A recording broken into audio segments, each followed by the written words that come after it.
journey. Like, yes.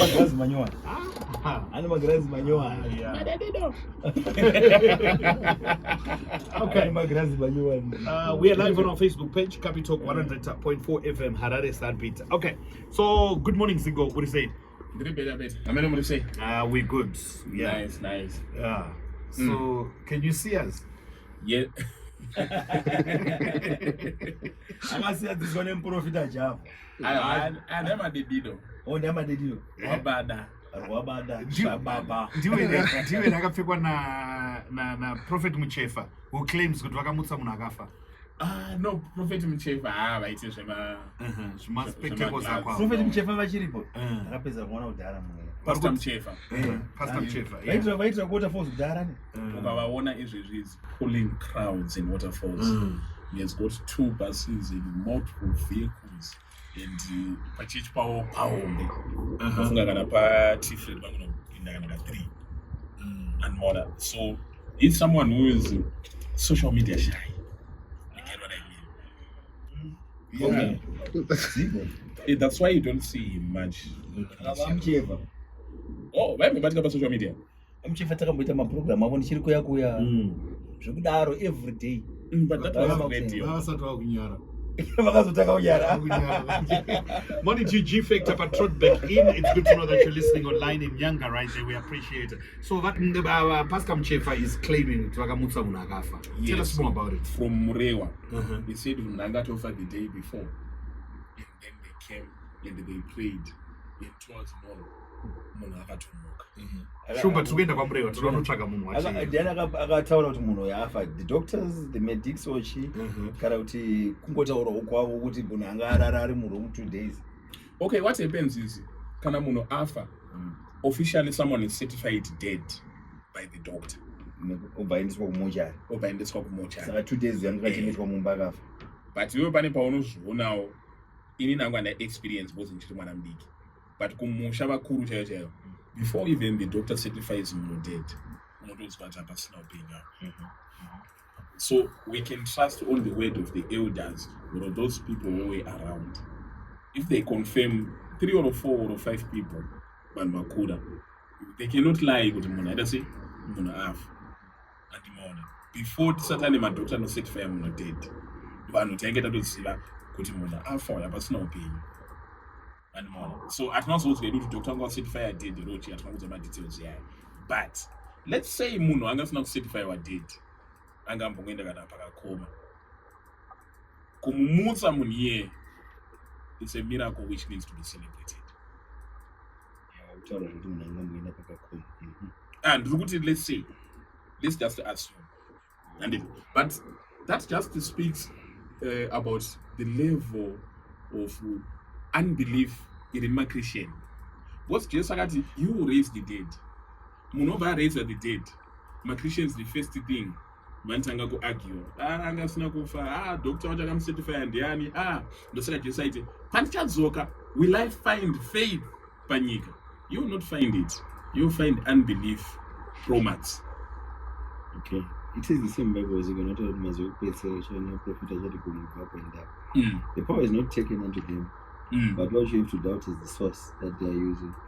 And then even though I'm not sure what must be because I'm not profit at go more papa and up. And I'm sure that Munamutaka has my funny. What kind of a gomo? As my funny. But does it necessarily mean kuti in now you go to Mount Nyangani papa wenda up cannot? It's a way of saying kuti pane zvimwe zvinhu zvavanenge vakuita zvinoshamisa seizvo zvatinotaura nezvazvo. No. Inyaya yekutozoona gomo here chairi zveshwa richitomuvha or pangopiwa a description of something that you think is immovable. Yeah, that is a narrative that was created after my pastor honored Gomo Runorem. Jesus was speaking in its literal sense. But if you believe it, you'll say Gomo ivap in that.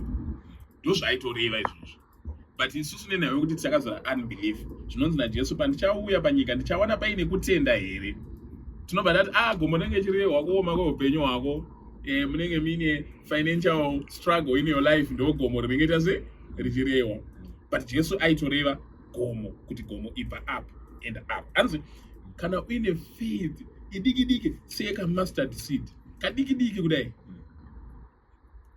chifunga kadiki zvavanoita. What more faith will be there? Okay, sorry, what are we saying about Pastor Mchefa? What we are saying about Pastor Mchefa is, I was not there when he did it, but I trusted the word of his mouth. And the miracle happened. Munagamuka kupagwa akafa. And the Christian community should be ready to witness such works. Taneka netuma miracles tatu wengonza mnaitenga nemusoro kana matura musoro bwapora. Ningi ndanga ndine depression but anamatira depression bayapera. Tudama real miracles. But raising the dead.